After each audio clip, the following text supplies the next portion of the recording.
ছদ্মনামের কবি ছায়াপথের লেখা মিছিল। ঝমঝম বৃষ্টি, মাঝে মাঝে মেঘ ভাঙা রোদ্দুর। ঘর থেকে ফেরিঘাটে, মাঠ থেকে আলে, অগণ্য মানুষ চলে মিছিলে মিছিল।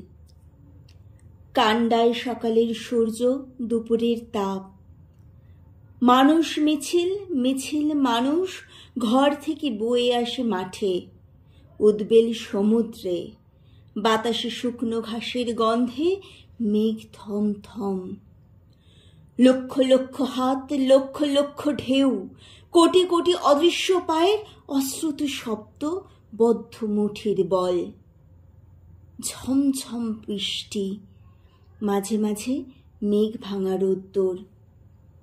ইচ্ছার সমুদ্র আবার নদী হয়ে বহু দূরে বয়ে যায়। ঘরে ঘরে, বনে বনে, মাঠে পাহাড়ে।